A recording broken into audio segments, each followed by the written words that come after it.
going to say is one of the things that we learned on this trip was the moderator didn't ask us what did we think of the play or an opinion.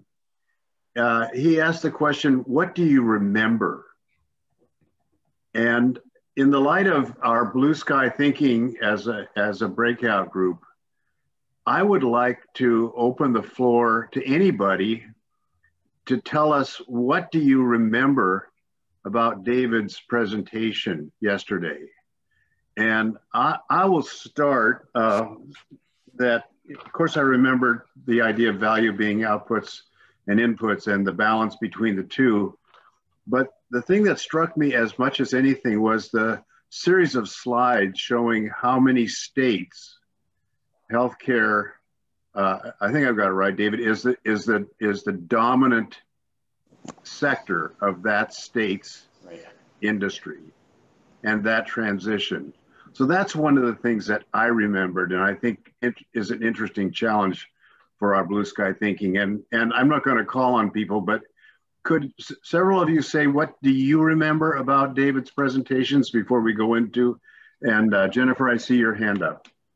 Yeah, the part that really resonated with me was the big V, little v distinction. It was such a beautiful way to put it, and I've been saying it in a lot of different ways with way more words, so it was just beautiful to hear it so succinct. We spend an enormous amount of time, energy, and air on the little v stuff. And I think my work, my True North and my work with IVI is definitely focused on the big V. And I couldn't agree more that it's harder, it's going to take more time, and it's definitely uncomfortable using Austin's phraseology. But that really hit home. Anybody else? I remember the mountains, like we're on the wrong mountain and building on the wrong chassis. That strikes me as very much true. I thought, David, it was a much nicer metaphor than I've used often in the past, which is that we're rearranging deck chairs on the Titanic until we pull her in to, completely like launch a new ship or whatever. Rearranging deck chairs on the Titanic doesn't always leave people who are currently in the healthcare industry feeling very good. So I like the idea that we're going to just kind of build a new chassis that seemed more positive. Thanks, Meg. Yeah, I resonated to that drawing too. I was going to say that, David, I appreciated the information you shared on accountable care organizations, so where there's that dip, but also the sort of renewing of, some of the organizations coming into the market.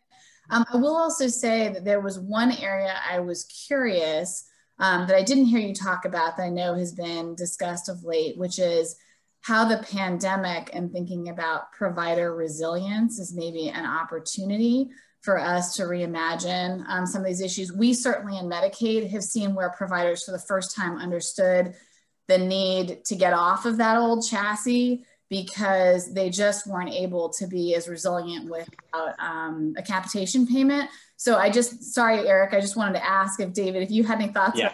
That was my question yesterday, is how do we bring provider resilience into this? So it's the difference between getting paid on commission versus salary.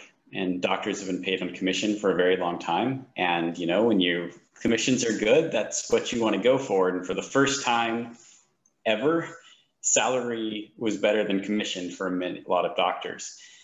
Yeah, in that year, people are very inclined to say, yeah, I wish I were salaried for this year. It's, do they really want to make the changes that are necessary? And part of it is not just the payment model, because you can go get employed and become a salaried physician. But do you want to create a business plan and a business model around a capitation to the organizational level? And so it's really organizational capitation instead of organizational commission. And that's a harder one, because at a physician level, that's why a lot of docs are fundamentally salaried. They might have some RVU component, but they have their base built in there pretty strongly. So it's the organization payment model. Thank you. Other comments about what you, Christine, I see you're off mute. Well, first of all, I'm really struck by the fact that every person has chosen a different aspect that really resonated with them, and mine is also different. That I was really struck by the capacity focused approach business model versus the patient needs approach, and it's a way of just sort of flipping around how you think about things, and that really resonated with me, and I'm hoping that we're able to talk about that more today. Thanks. Yeah, that was striking, wasn't it? Anybody else got their hand up? I want to leap into the speech there.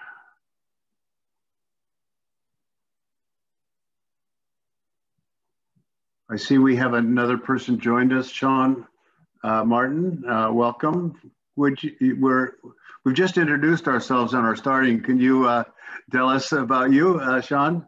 No, I'm sorry to be late. I got caught on a phone call. My name is Sean Martin. I'm the Executive Vice President and CEO of the American Academy of Family Physicians. Thanks, Sean. Nice to have you. Thank you. So we're talking about what we remembered from David's presentation yesterday as a means, at least, of starting to do some blue sky thinking. And I think in some ways the key points from that presentation may have been enlisted. Sean, do you have anything that you would like to remember from David's presentation yesterday, or were you there, I assume? I was there. I listened to David's excellent points. I don't, having missed the initial part of the conversation, I think I'll just listen here and jump in a little bit. Okay, that sounds good. And just doing a last minute check, nobody else has a comment they want to make. So one of the questions that is key to us that I think on the question of value is, and David may have alluded to it a bit earlier, what are the potential disruptors and opportunities on the horizon in this topic area? And I think it may have been alluded to in terms of the model, but where do we see the opportunities and disruptors here? I would say that one of the disruptors is the dependency of our economy and its health on healthcare, as that slide that David showed illustrated. Disruptors or opportunities? Does this question refer to opportunities and therefore disruptors as a positive, or does this question refer to liabilities and therefore something that would disrupt progress? You can interpret it any way you want, I think. This is Meg, right? Well, yes, I just didn't know whether they wanted us to do kind of like positive thinking first before we started with all the reasons why it can't ever happen. I don't know. I would suggest that disruptors can be good and or they can be barriers to positive thinking. So what do you see? Well, I think what you articulated about the reliance on healthcare as an economic base in communities is an enormous one. I also think that, if no one ever, absolute power corrupts or whatever it is, power corrupts, absolute power corrupts, no one ever gave up money willingly. I think, it's a huge, huge thing to change the largest, I think it's the largest netting business in the United States and therefore maybe in the world. I'm certainly much bigger than oil and gas, much bigger than a whole other, like how you change a for-profit business, whose goal is to generate healthcare widgets at a profit, into an organization that's designed to create health is just a massive, I was thinking yesterday when we were talking about infrastructure, just how, like the article in the journal should say, in the next, healthcare CEO journal should say, how to lead your organization to failure. Because that's actually what we're talking about, is people leading their organization as currently envisioned to failure, to profit failure, so that we can get health as the goal. So if every system is perfectly designed to get the result it gets, ours must be indeed designed to get healthcare widgets at a profit and a focus on that. So how are we going to design it to get health? I think that's a massive, huge, change in focus. Yeah. I have a couple. Jennifer, yeah, please. I chose to define this in terms of what are potential positives, opportunities maybe is the right word. And I see three right now. One is, I think the pandemic has really helped us have a wider conversation and almost acceptance or recognition that about the heterogeneity of patients, that not everybody responds to the same thing in the same way, whether it's a pathogen or a treatment. And I think that's something that often gets brushed over in the conversation about how we design healthcare. I think a second one is also the demonstration of more rapid and inclusive research enterprise, clinically. We certainly still have a lot of work to do in terms of representativeness, but I think in the last year, we've seen the ability for systems to accelerate research cycles and to be more inclusive and to have a more engaged research population than we've seen before. And my attitude is, if you can do it under duress, then you can do it when you're not under duress, and we need to figure out how. And then the third I would say is directly related to PCORI, which is, I think, a disrupting opportunity is their new mandate, to collect economic data in particular. I know we're not talking about cost effectiveness, but what better time to have a credible, neutral party be able to define what is the economic impact on patients and families of not getting high value care. We are stuck in the sense that it's just about copayments or about insurance premiums. And I think there's a huge opportunity to really prick into this, to understand which social determinants of health are really going to have impact. What's the financial toxicity really from the perspective of patients and families? So those are my three. Thanks. Very thoughtful. Other persons want to comment on this question about potential disruptors and opportunities? I know we're not a bashful group here. So Eric, I'll jump in. I think Martha and Jennifer's comments are really on point, and I would just associate with both of them. I think, so in my mind, there's a couple of unique things that came out of the pandemic. I think one is this concept of health, and I don't know that we will understand it fully for several months or even several years, but there was a connection between the health of the individual patient and the risk associated with the virus and how quickly it spread and the community spread in various settings. And that leads into health disparities and access to food and housing and lots of different things. But the association of health as a desired attribute of each individual, I think has been heightened. The second thing, which is to me a positive disruption, I guess is what I would call it, is the healthcare system really began to challenge itself or challenge its legacy approach that the patient always comes to healthcare, and really kind of took a new mindset that maybe we should take healthcare to the patients in a more broader sense. And I don't know what that means past telemedicine, but I do think it is an interesting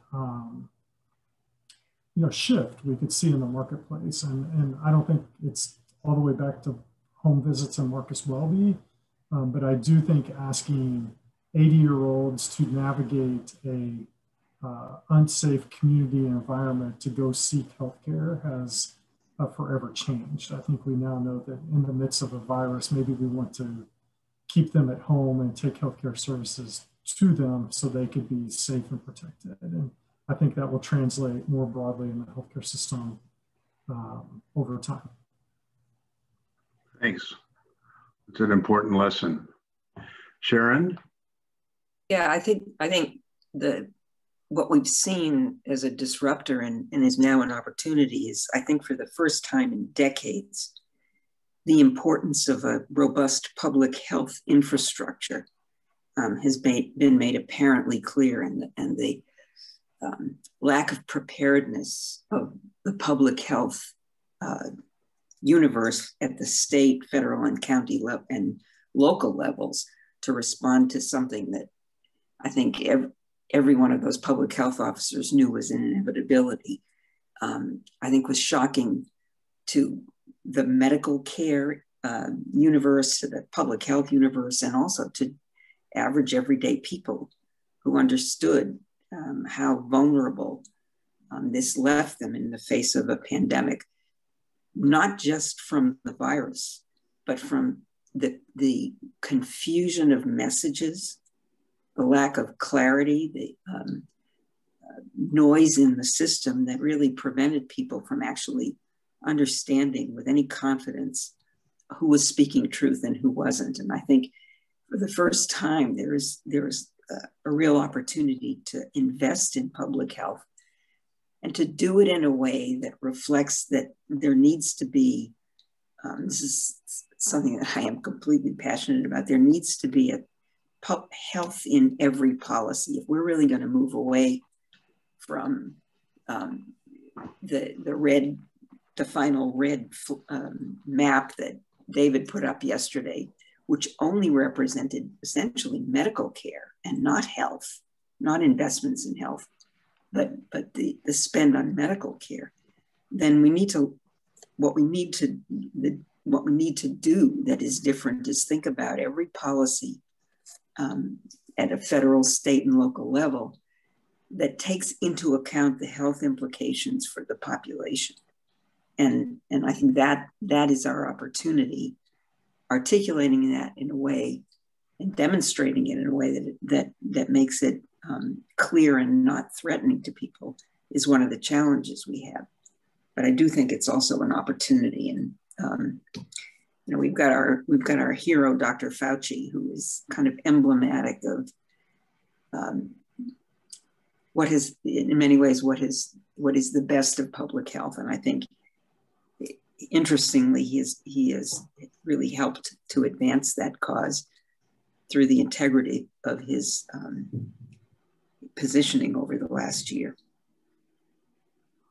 Thanks, Sharon. David, I see you have your mute off. Are you wanting to speak? No, I actually just have a microphone that I mute locally. It's a little bit easier than trying to mess with Zoom. Okay.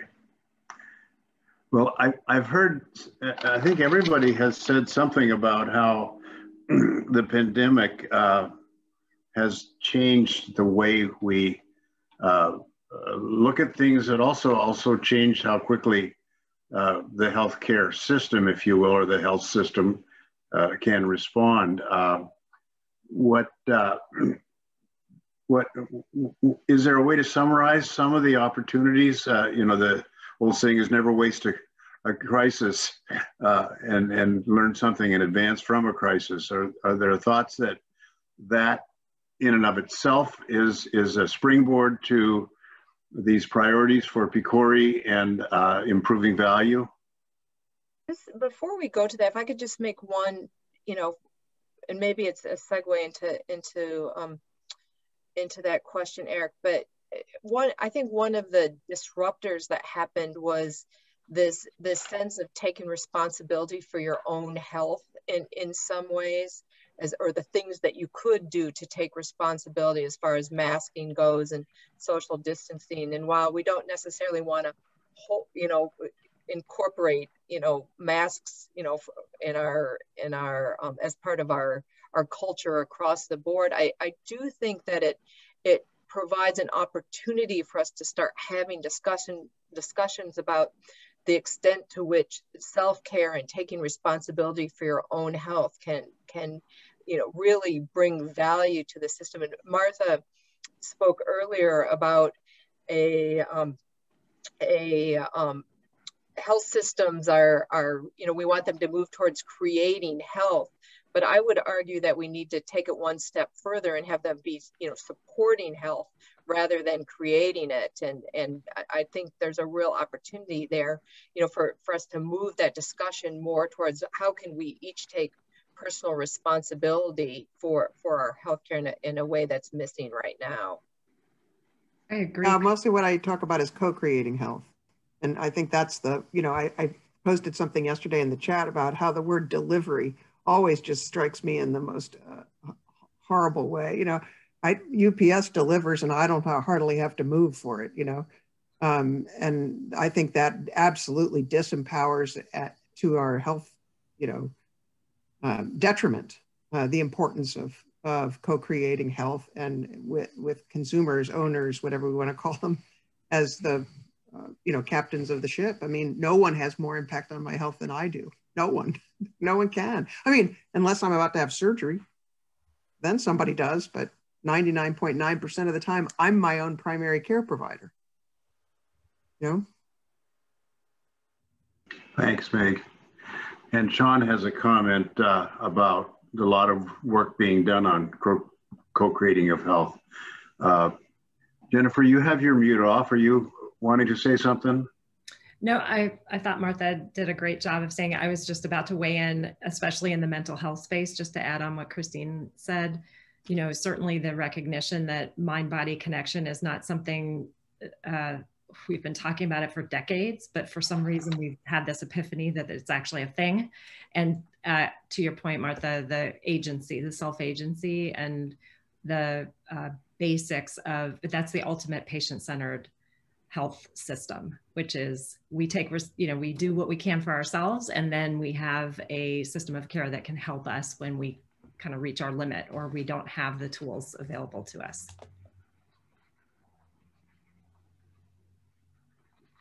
And asking the question for this line of conversation, how do we see this as a pathway to optimizing value?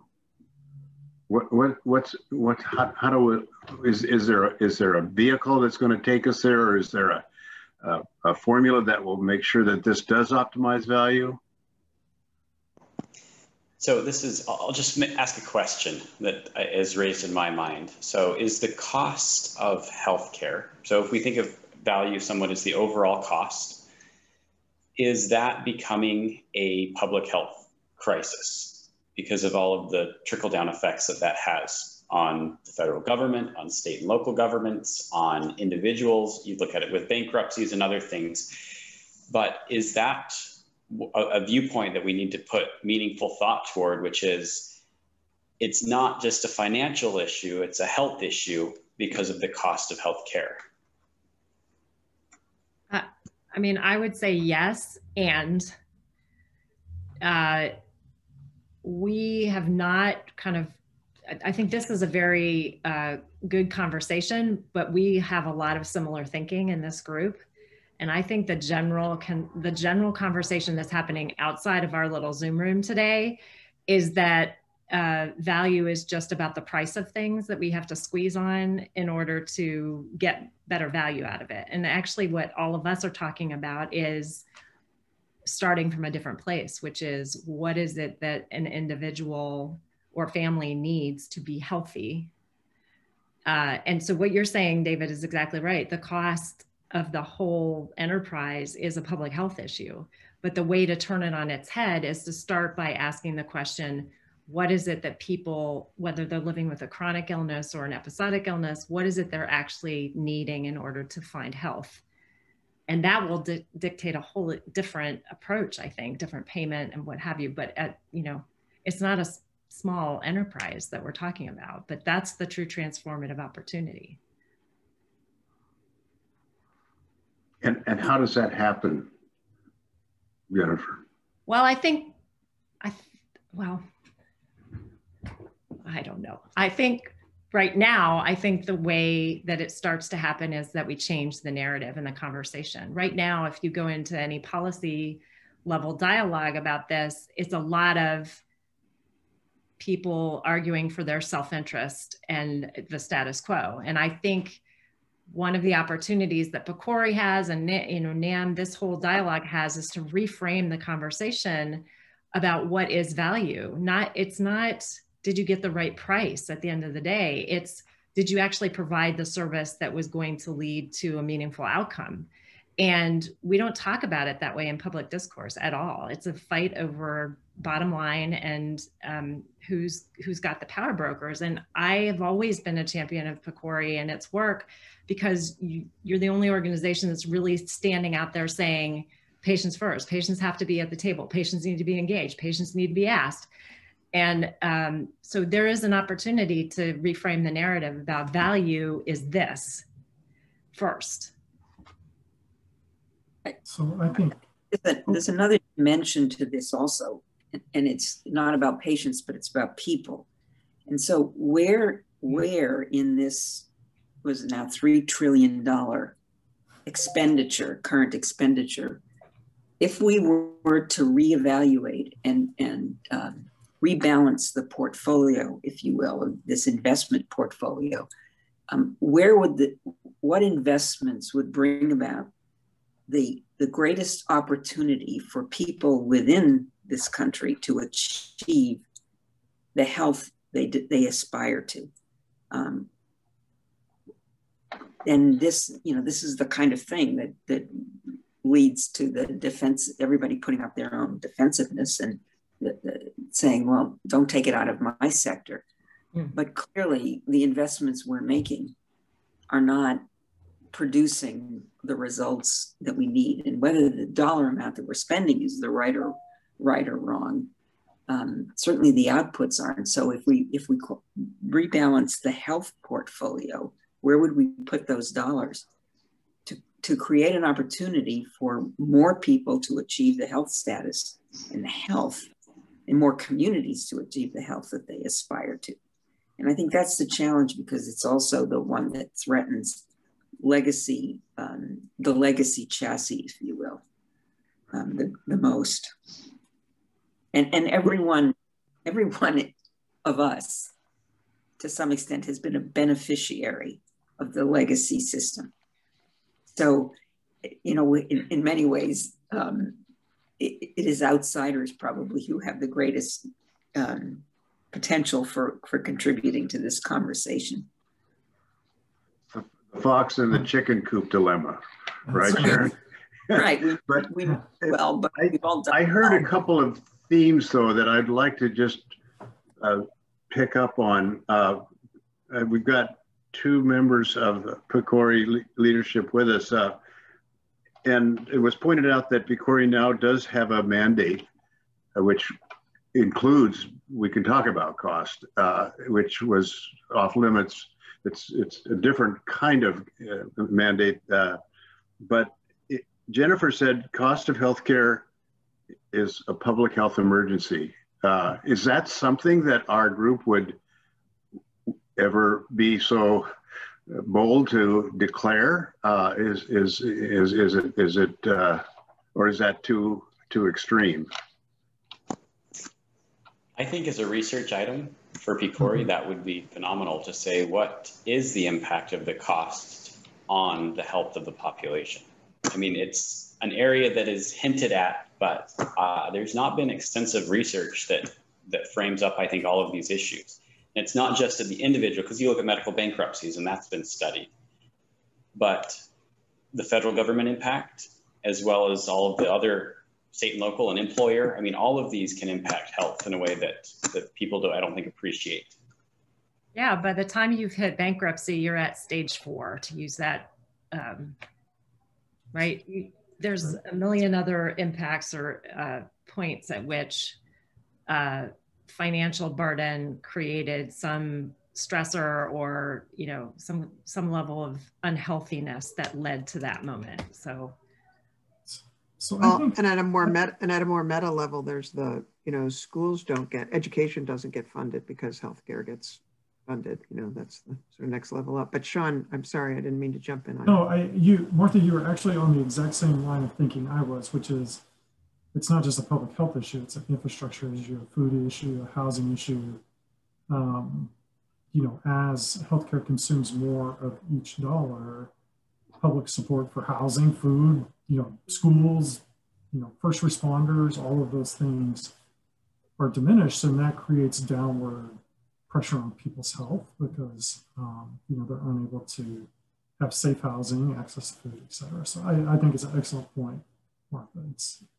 That's that, I think it was Dr. Hardiman yesterday who said, we talk about social determinants of health as, you know, something that to be, you know, as inputs or something like that. I can't remember the exact line. Actually, I copied that slide, but, and what we need to be is not just sort of considering them factors, but being up, you know, get up inside them, you know, which is exactly what we're talking about. The impact of what we're talking about, having the kind of data to show the public health impact of this would actually get us inside those determinants.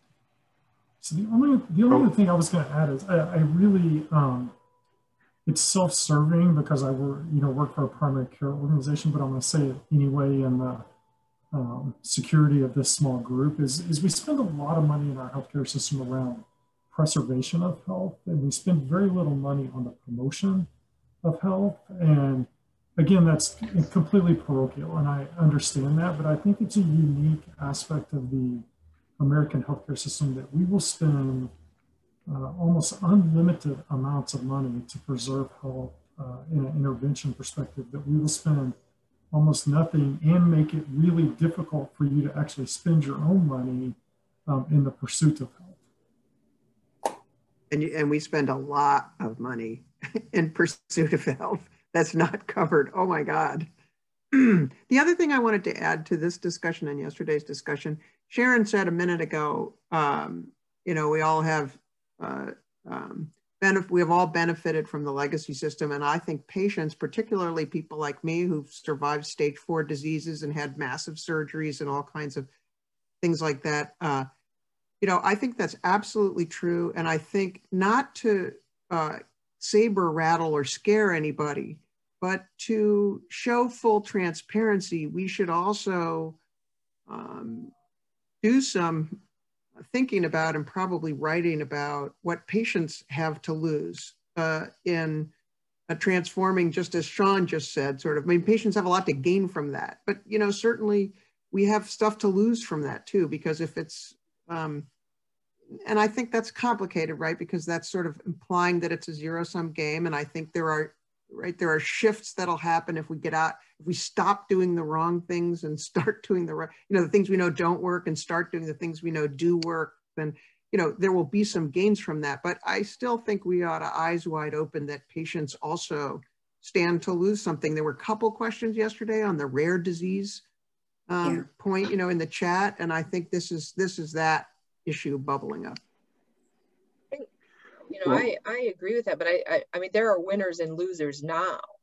And so, you know, if things change, the winners and losers, you know, would definitely change. And, you know, when we're talking about cost, it's not just, you know, that the overall system costs too much, but this issue of what we're paying for and what is the value of what we're paying for is something that I think is really needs to be an important part of the conversation. I mean, with back pain, the #1 spend in healthcare delivery is low back and neck pain, and yet the treatments that we're spending all of that money on are not recommended by guidelines largely, and that's just one example. I really think that that's an area that we're going to need to focus on. Just, you know, we're spending too much, but what are we spending on? And then, you know, and then who are the winners and losers of any changes that would be made? I'm hearing a couple of themes that might be part of our advice to PCORI. I think we're supposed to do some blue sky thinking. And David, we talked about cost being a public health emergency, and David spun that around to saying that's a research question in many ways. So we can learn to what extent the current value / cost of U.S. healthcare is affecting general health and well-being beyond, providing jobs for people. And then I think Meg mentioned and Christine also this notion of there are winners and losers. What would the changes be if we change the value equation? How would that affect individuals? How would that affect institutions and people that rely on healthcare for their jobs and well-being? Those two ideas come to mind as possible themes. Are there? And Eric, why this is an infrastructure question, right? Because what we need the kind of federal support to make sure that people who have jobs that need to be, phased out, retooled, whatever. That's why it needs to be an infrastructure on a broader scale.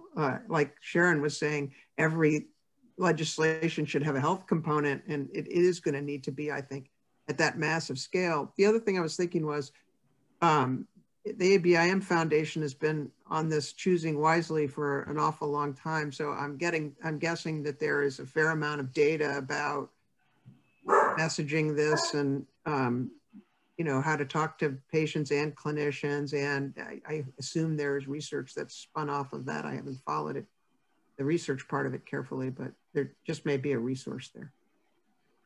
Yeah. I guess, Eric, the one question I was going to ask is, and particularly thinking about, even though PCORI's mission and remit has changed a bit, still really focusing on the outcomes that we're desiring, I think is just so essential to defining value. And, one of the efforts that I've been involved in, I don't know if some of you have seen the Medicaid scorecard that CMS put out, but really trying to align measures of performance with the CMS core set measures. And what I wanted to share, because I've also been doing some work with Mathematica on sort of what the future of those measures would be, I think we just still do not have a great set of measures that would define value in the ways that anyone on this call has described. And so I'm wondering if sort of, I like the zinginess of cost as a public health emergency.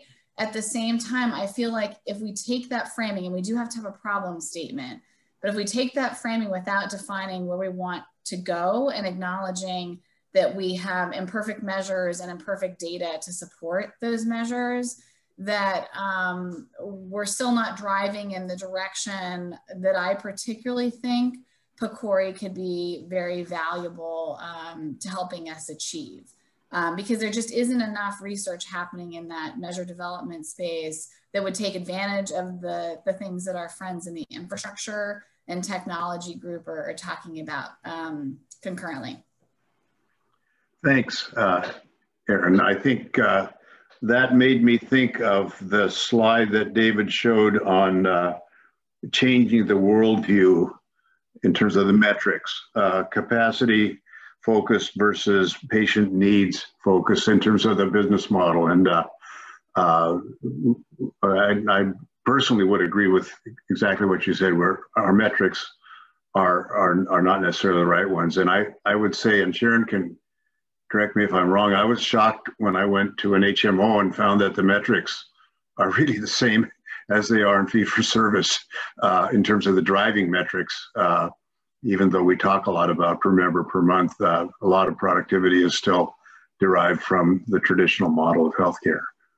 You may disagree with me, Sharon, but that was my observation going from the University of Washington to group health. I guess that's a longer comment.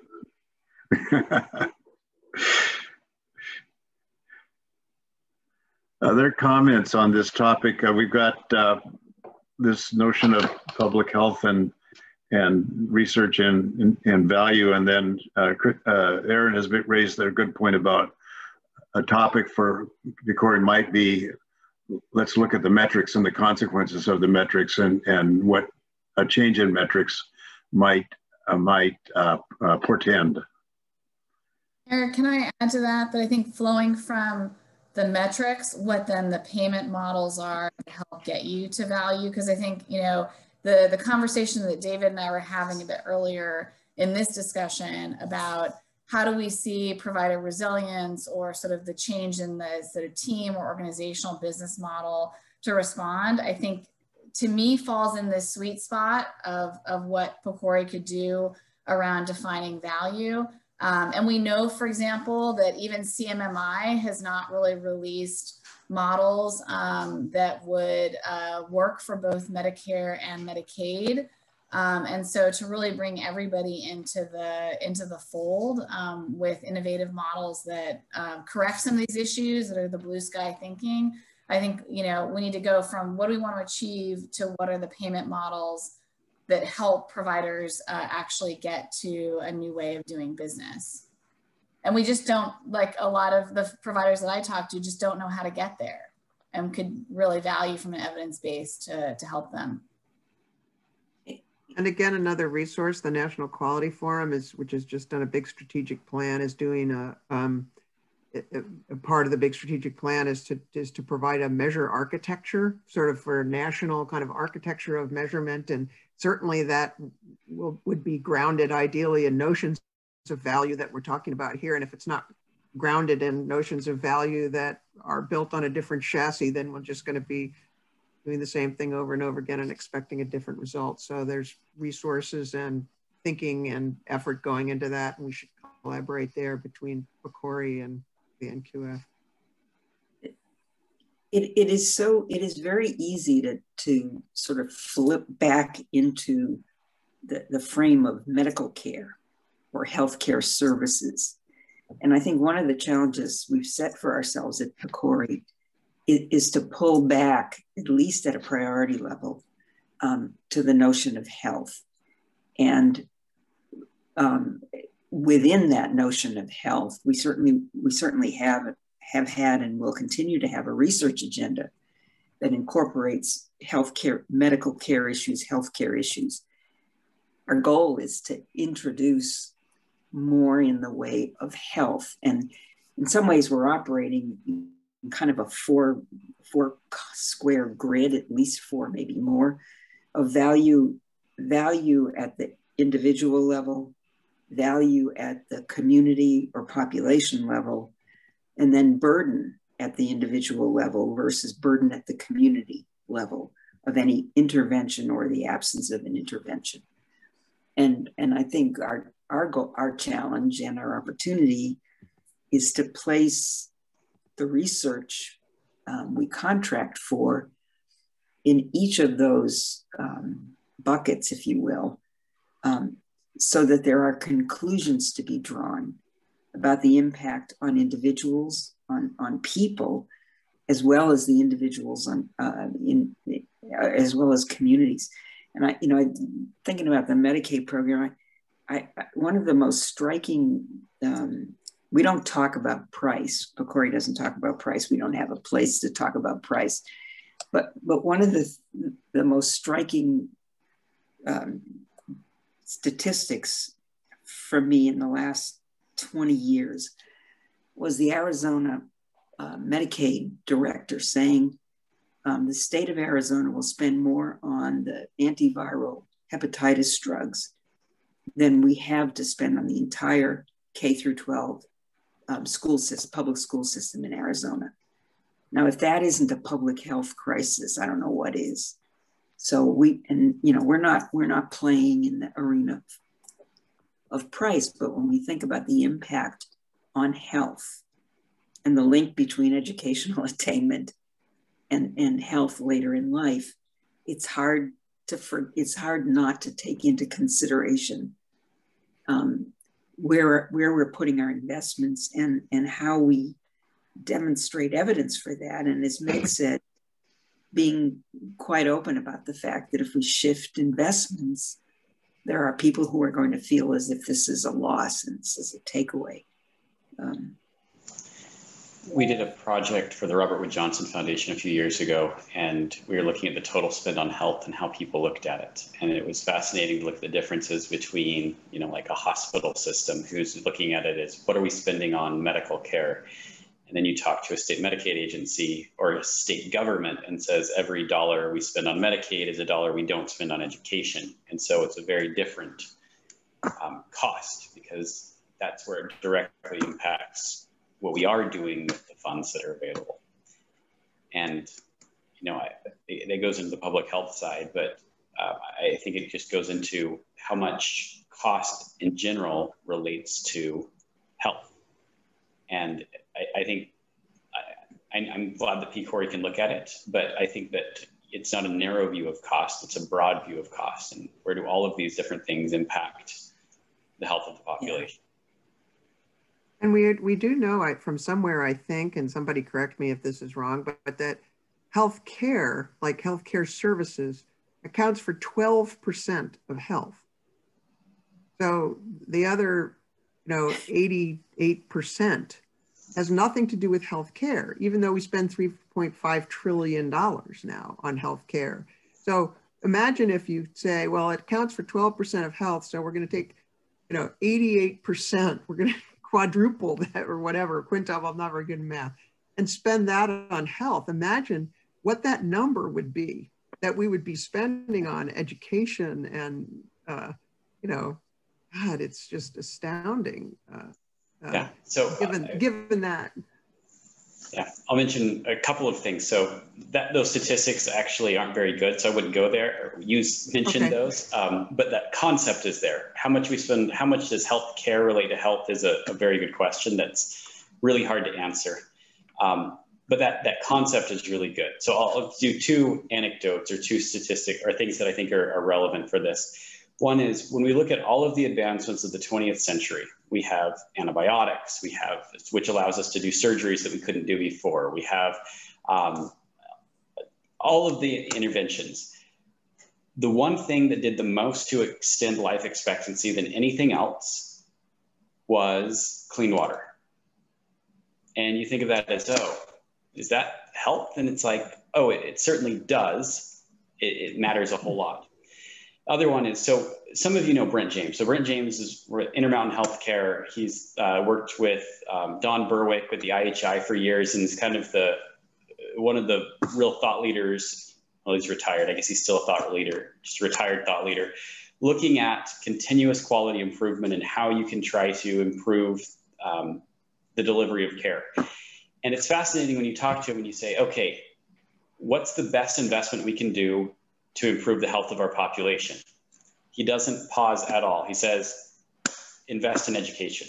The population, you invest in K-1 or K through 12 education. He's like, that's everything that he's done in his whole career with IHI, improving the delivery of care. He's like, that's not going to get you the returns as investing in elementary education. And I think that's that mentality that people get it when they study it, but it's completely ignored when you get down to running a business, which is what the healthcare system is. People have a business model, whether they're for-profit or not for-profit. They have to comply with that.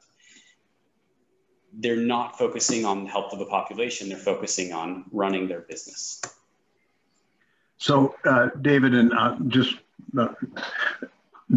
I've heard that conversation around boardrooms from CFOs, not just Brent James. And my question is, and we've known it really since the days of Thomas McCowan and Foundations of Social Medicine. What can this group raise as an issue for either a research topic or a way that PCORI can begin to change the conversation, which it's happening, but there's no change coming from the conversation happening? I'd propose two things that you could look at. One is the exact question that May raised, is actually try to quantify that. Put numbers behind how much does the health care delivery system impact the health of the population, and help us really know. I mean, there are going to be trade-offs, but what should we be spending our money on? And it's answerable. It's a lot of work, but it's answerable. And that would go a long way in policy circles if you had some very strong studies that said this is the marginal impact. The second one that I think of is PCORI can do more to understand what the objectives are of the patients. and starting to really understand what people are looking for. And it's the challenge that I see from the healthcare perspective is people come and say, what do you want for your health as it relates to the current healthcare delivery system? Which is a very different question than what do you want for your health, period. Question mark, I guess. And that is a huge range. I mean, it wouldn't even be that expensive of funding to do, but you could learn so much to drive this conversation forward if we just knew what our population wanted as it relates to their health, not as it relates to healthcare. Thank you. I just offer a note. I'm curious if Jean wants to add to this, but I'm reminded of even the discussions around patient-reported outcomes for a highly clinical intervention, right? For hip and knee replacement surgery, which really sort of brought a lot of these issues to the fore, where when you ask people more about what do they want to achieve in their life, you change your perspective on whether or not a surgical intervention is appropriate. So it's an interesting example, David, because the frame of thinking for the PROs is broader than just, sort of increasing range of motion by 15% or something like that. It's, what do you really want to achieve? And I do still feel like there's more work to be done in that area. And it was mentioned again yesterday, but Jean, I don't know if you have thoughts about sort of where that feels. It's not as blue sky thinking, but it's a big shift in that I think PCORI could contribute to. Who was that question directed to, Erin? To Jean. To Jean. Jean, okay, good. You're Sorry. on mute. Yeah, I always double mute because I have two dogs. So one mute button for one dog, one mute button for another dog. And I think that's a really good point, Jennifer. And, one of the things that study that you talked about, really shows that, when people are getting knee replacement surgery before, they really are very, very disabled, they tend to not be very happy with the result because the surgery itself is so painful. And, the awareness that, their patient-reported outcomes are a good indicator for what success might look like. Erin, I completely agree with you. In our work I've done in the mental health space, work I've done with arthritis patient groups, with cancer patient groups, so much of what the communities talk about are things like independence and the ability to go to work or to care for their children. And typically I get frustrated when I work with research communities or, economists or whatever, and they say, well, you can't measure that, or you can't include that in your thinking because it's not something you can quantify. And my attitude is like, how do we, which gets at the discussion about measure development. We don't have good ways of measuring these concepts right now. And I would love to be part of that broader conversation about how do we get to being able to measure that in a meaningful way that everybody across disease states can accept. This is the way we understand that concept, and here's how we measure it, and here's how we can incorporate it into scientific studies so we understand whether an intervention, no matter what it is, actually has that outcome. To me, that would be the transformation that would make my career complete. I'd mic drop and go to an island somewhere. So, and I know I'm jumping in a bit here, but I just want to say, Jennifer, I think those same issues are true for social determinants of health as well. The simple screeners do not get to the assessments that some of our CBO partners use, and bringing them together and figuring out how to do that, I think, is a really essential piece of the work we're trying to do around intervention social determinants of health.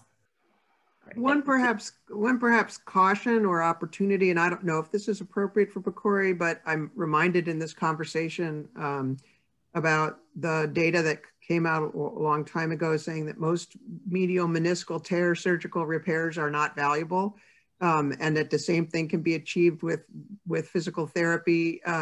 But in an article that was written by a colleague at Wisconsin who was an orthopedic surgeon, mostly knees, who said, I don't do most of the surgeries I used to do anymore, and nobody's happy. you know, the OR's not full. I'm not pulling my weight in the department. My wife doesn't get her vacation in Cancun. You know, like nobody's happy about this, but I can't in good conscience continue to do the surgery. So he's up against, you know, here we have all kinds of good research and a provider who's willing to, you know, follow the research, but a health system that's totally frozen around it, around the business model. So back to David's point, back to whether this is a PCORI or a national academy, but somebody's got to get, at the same time as we get this good research, somebody's got to get agreement from the organization, some kind of a professionalism driven organizational commitment that, you know, when the data comes out, we change behavior, because otherwise we are rearranging deck chairs on the Titanic and building on the wrong chassis.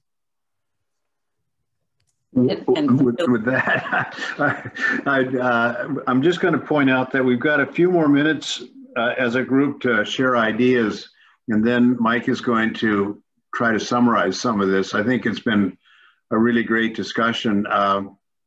One thing we haven't talked at all about is price, and is that off limits as a research topic?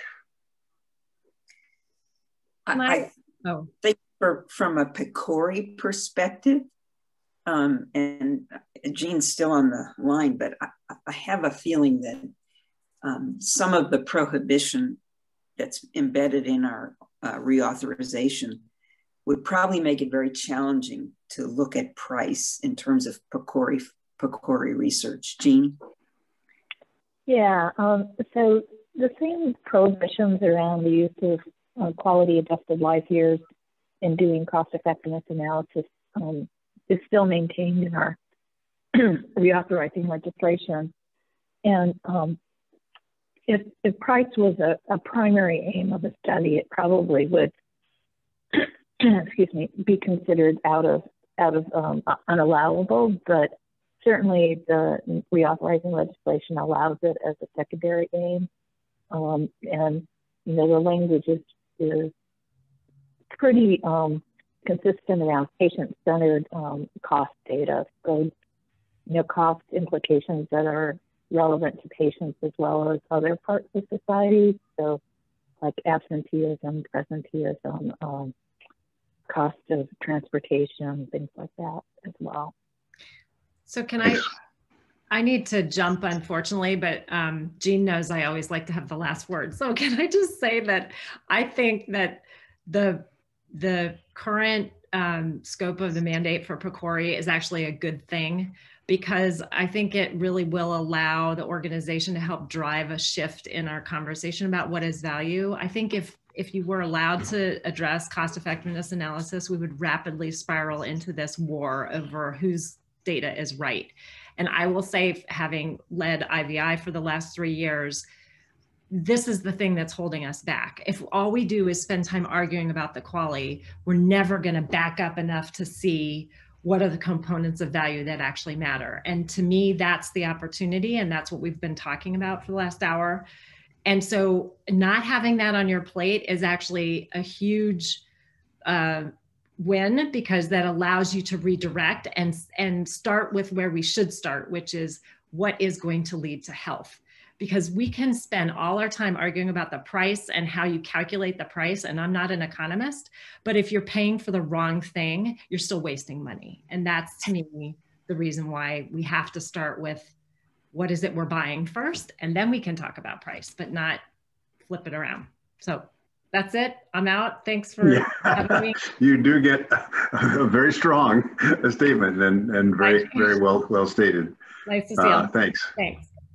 I just want to make one other comment, which is the other opportunity, I think, for PCORI in the value conversation is to highlight in our research the distance required to travel to health based on where you start as an individual, as a family, as a community. And I don't think we can ignore the fact that aspirations for health, depending on where you start and what your economic, your socioeconomic and health status is, may be very different than if you're a single mother with 3 children with asthma living in a high smog, high pollution area, and ensuring that we don't when we talk at population level, we don't ignore the fact that people have different distances to travel in order to arrive at their aspired health status. Thanks, Sharon. Let me go ahead and we're approaching the end of our time. And Mike, you offered to share your screen and begin to create some summary work for us. Absolutely. So can you all see the PowerPoint that's up right now? Yep. Mm-hmm. Fantastic. So what I did here, this is credit to Sarah Green design here, but I went through and isolated each question and just tried to break down what we talked about into these different buckets. So what I figured we could do, I have all my notes going over here. And at the bottom here are last, just 4 slides with each question on it. If I go through the notes briefly, maybe we can isolate the different points that we want to build into that report out, if that's okay with everyone. Okay. Great. Awesome. And we'll try to do it quickly. I think Ariana just said 5 more minutes here. So for question number 1, and we could build on this as we keep going. I didn't get a ton of specific conversation about the additional topics or concepts to consider. I think we could build some of that into the other things. So maybe we should come back to that one. But I did note that one point we had on best practice. So that I could put that there for now. Okay. The second question, the potential disruptors, I had quite a few, obviously a lot surrounded COVID, provider resilience, heterogeneity, accelerated inclusive research cycles. Are there any here that we really want to highlight in particular?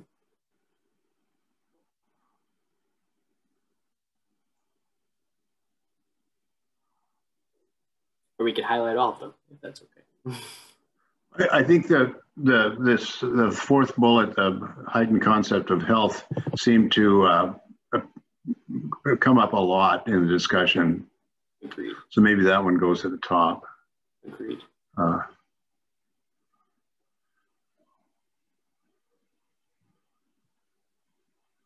Okay. Any other comments? I think the public health infrastructure is a kind of a placeholder for a lot of things we were talking about underneath that. Sure. Sure. I still would highlight the need to focus on what helps providers ensure resilience, because I think it's under the never waste a crisis or always see the opportunity in the crisis. I think it's a huge one where we have an opportunity to talk to providers differently about these issues. And then I also like the patient heterogeneity, or just more of a recognition that there really is true diversity and difference in response. Okay. Okay. Okay, great. Any other comments on this slide? Cool. I would highlight that last bullet under the mandate, the toxicity point. Seems to me that's a real change that we can contribute to at the end of the day. That makes sense. Okay. So, this is a great slide, by the way. This really captured the conversation. Yeah. Thanks, Sharon. Thanks, Mike. I was typing very fast, so I hope I hope I caught it all. Yeah, in terms of major obstacles and challenges, I actually have 2 slides here. I think we talked about a lot of good things, but feel free to, same as before, if there's anything I should highlight, I'll move that to the end after we're done talking. We have about 2 minutes left, so sorry, we had a lot to talk about. This looks good to me. Impressive. Yep. Good. Okay, so we'll highlight all these.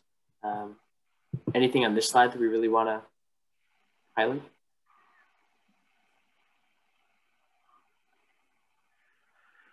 I think that the first bullet is so important, the defined value point. It came up over and over again.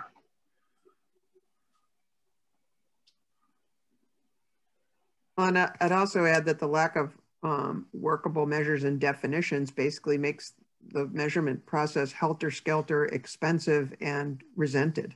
So it you know, it sort of makes it its own dark cloud of ugliness, you know, instead of really trying to learn something out of quality measures. I don't know how to spell that. Yeah, I've called it death by measurement, but for a few years now. Oh yeah, if it's not right, if it's not measuring something that's of value, then it's just an irritant, and that's a real.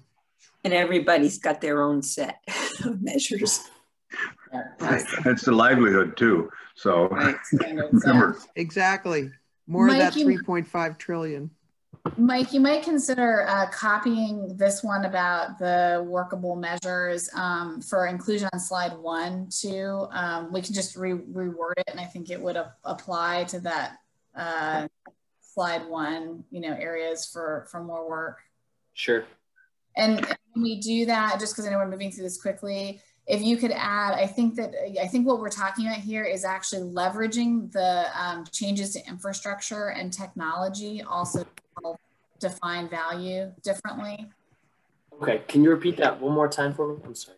Sure, just when you take this back, I think to slide 1, what we were talking about was creating PCORI's opportunity to create more workable measures that really define value and build upon some of the changes in technology and infrastructure that others were addressing.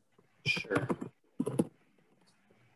At least that's what I've heard, but if folks have other thoughts. It's a cross-cutting theme almost. Well, I think the thing that could go there would be this a short bullet on the infrastructure that has emerged in the COVID epidemic that could really change healthcare. Sure. I'd raise that as a question. Is the infrastructure that was rapidly created during COVID fit for purpose as a vehicle for transforming what we do? And also I think as Jennifer made the point about how, maybe it was someone else, how the COVID crisis kind of jump-started patients' self-motivation, maybe it was Aaron, you know, sort of seeing themselves as responsible in some ways for their own health. I know I wrote that down. Yeah, in the interest of time, that was really a great addition. Thank you, Aaron and Sharon and Meg.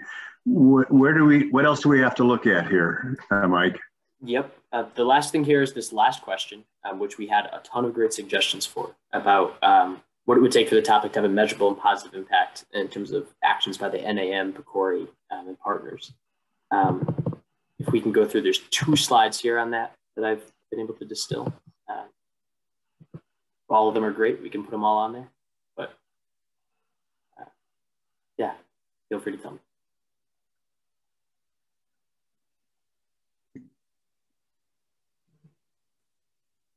So I think the third bullet point under the first bullet point is starting with health versus cost. It's just a complete shift in how we think about public policy in this country. Agreed. So we highlight that, Sean. Yeah. And the value as a public health emergency was something that certainly intrigued us as well. Yes. I think I have that more defined in this slide. That might be a mistake. But okay, great. Mm-hmm. So your third bullet, Sean, Mike, I think needs something at the end, starting with change the narrative away from self-interest and toward common interest or something like that. Problem of the commons, right? Public good. No, I'm sorry. Third bullet under the first bullet. Oh, okay, sure. Change the narrative away from self-interest and towards. I was just suggesting adding 2 words at the end of the third bullet. Oh, I see. And towards.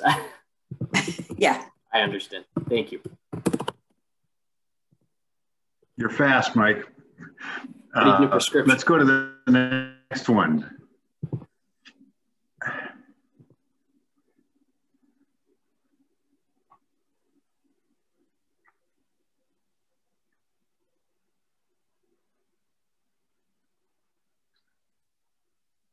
Can I add under the first bullet point, smaller sub bullet, something that